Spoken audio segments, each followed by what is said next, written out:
Queen Camilla is bringing back one of the best jewels that no one has expected to see. After becoming the Queen, she has extensive access to the royal jewels, and she is opening vaults that stayed closed for decades. By doing this, she is making the historical statement and cementing her role in monarchy's legacy. Today I am covering the jewels that are revived by Queen Camilla. And what she's revealing changes everything about who controls the royal jewels now. September 8th, 2022. Queen Elizabeth II died. King Charles III became king. And Camilla Parker Bowles became Queen Consort, now simply Queen Camilla. With a new queen comes a new jewellery hierarchy.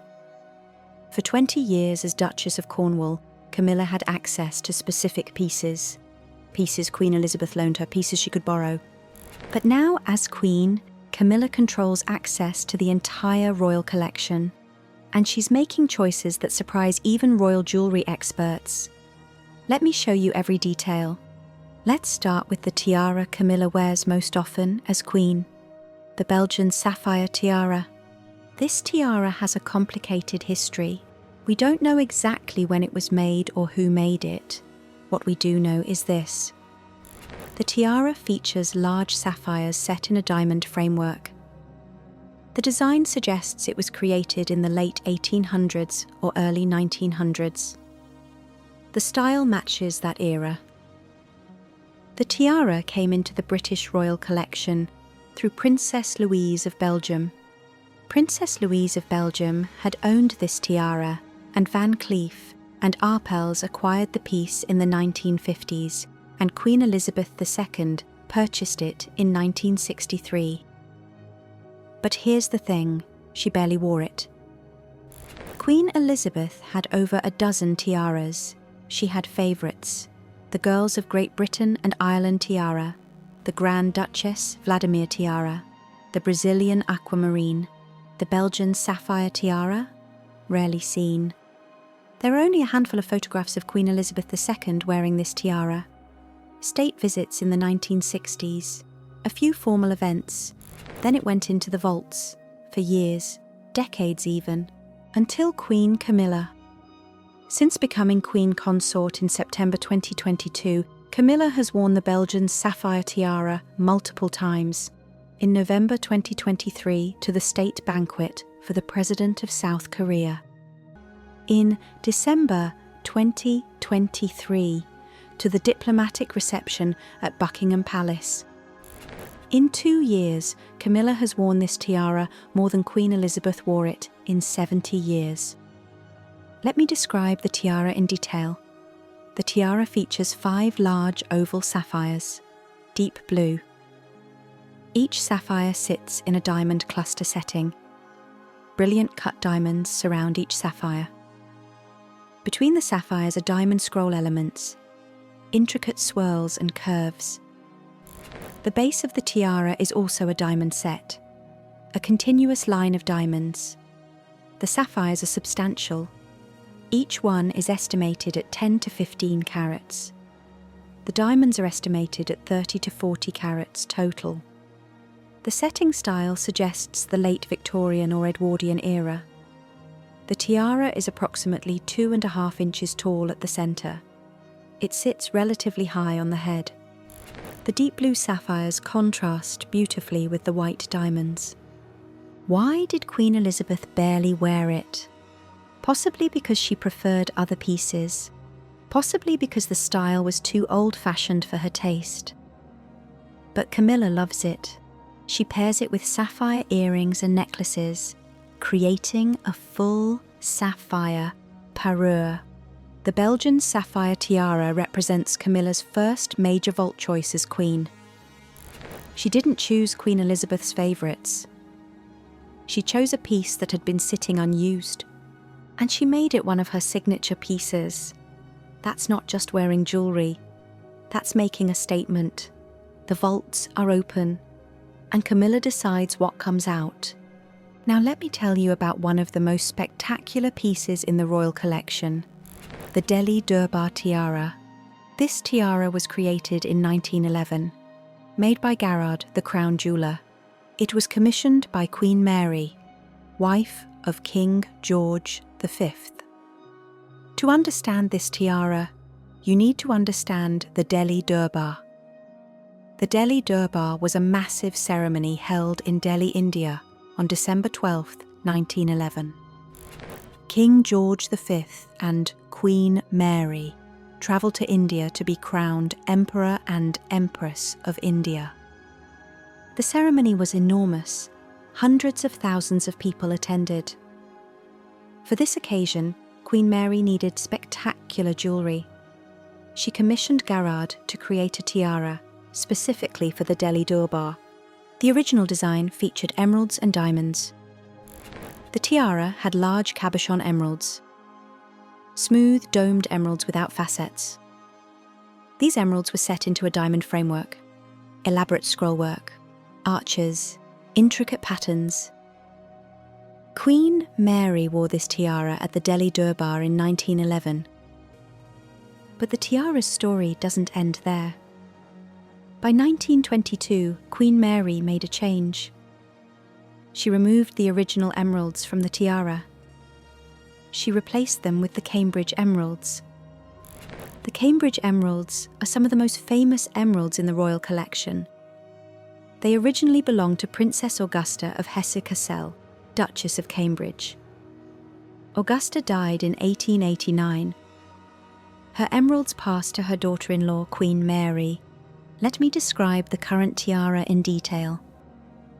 The current design doesn't have any emeralds. The framework is platinum. The tiara is 8 centimetres, 3 inches, tall and forms a tall circlet of lyres and S-scrolls, linked by festoons of diamonds. It's crafted from diamonds set in gold and platinum, creating an intricate open-work design that wraps completely around the head. Queen Mary wore the Delhi Durbar tiara regularly until her death in 1953. Queen Elizabeth II inherited it in 1953, but Queen Elizabeth rarely wore it. Why? The tiara is very heavy, the style is very elaborate, very Victorian. Queen Elizabeth preferred lighter, more streamlined pieces, so the Delhi Durbar tiara went into the vaults. For decades, until December 2005. Camilla was still Duchess of Cornwall at this time.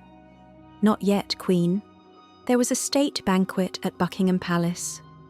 During the banquet for a Norwegian royal family, she wore it for the first time publicly in decades. Camilla has only worn the Delhi Durbar tiara that one time publicly, but that single wearing brought the tiara back into public consciousness. Royal jewellery experts were stunned. This tiara hadn't been seen in so long, many people forgot it existed.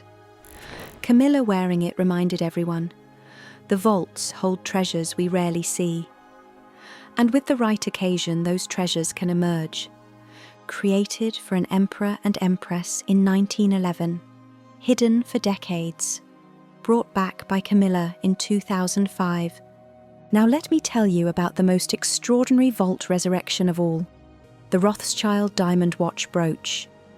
This piece disappeared for 89 years, nearly a century, and Queen Camilla brought it back in June 2025. The story begins in 1893. Alistair Rothschild was a member of the famous Rothschild banking family. She was immensely wealthy, and she loved jewellery. In 1893, Alistair Rothschild gave a gift to Queen Mary. At the time, Mary was still Princess May of Teck. She had just married Prince George, Duke of York. Alice's gift was a diamond watch brooch. This wasn't just a watch. This was a masterpiece. The brooch features a working watch. The watch face is surrounded by diamonds, but the setting is what makes this piece extraordinary. The watch is set into a diamond cluster. Brilliant cut diamonds surround the watch face. The small watch is subtly integrated into the centre of the ornate, round floral diamond pendant, with the diamond design acting as a cover or part of the dial's setting. The specific mechanism for accessing the watch face is not widely publicised, but the entire structure functions as a secret watch. The entire piece is set in silver-topped gold. The diamonds are old mine cuts and old European cuts, cutting styles from the late 1800s. The craftsmanship is exceptional. Princess May, later Queen Mary, loved this brooch. There's one photograph of Queen Mary wearing the Rothschild diamond watch brooch. The photograph is from 1936. Queen Mary at an event. The watch brooch pinned to her dress. That photograph is the last time anyone saw this brooch publicly. For 89 years, Queen Mary died in 1953.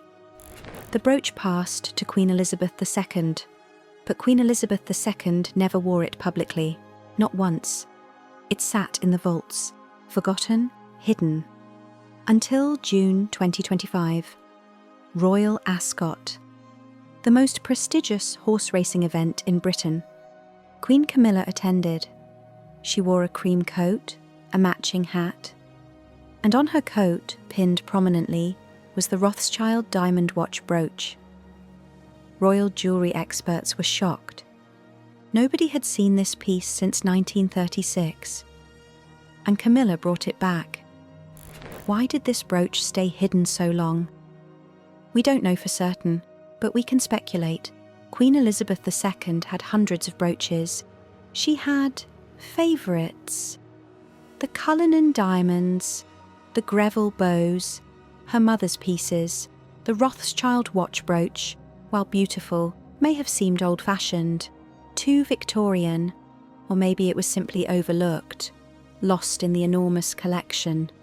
But Camilla found it, and she wore it. This piece represents late Victorian jewellery at its finest, and it was given by a Rothschild, one of the wealthiest families in history, to a queen who would wear it once. Then it would vanish for nearly a century, until Queen Camilla. The Rothschild diamond watch brooch is the ultimate vault resurrection. 89 years of darkness. One afternoon at Royal Ascot in 2025, and a piece of history returns. Queen Camilla isn't just wearing jewellery, she's making choices. The Belgian Sapphire tiara, barely worn by Queen Elizabeth for 70 years, now one of Camilla's signature pieces, worn multiple times in just 2 years. The Delhi Durbar tiara, created in 1911 for Queen Mary, and the Rothschild diamond watch brooch, given to Queen Mary in 1893 by Alice de Rothschild.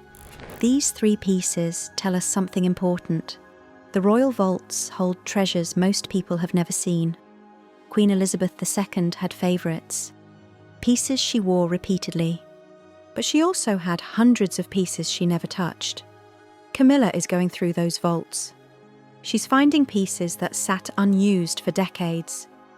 This is Queen Camilla's jewellery revolution, not just wearing what's been worn before.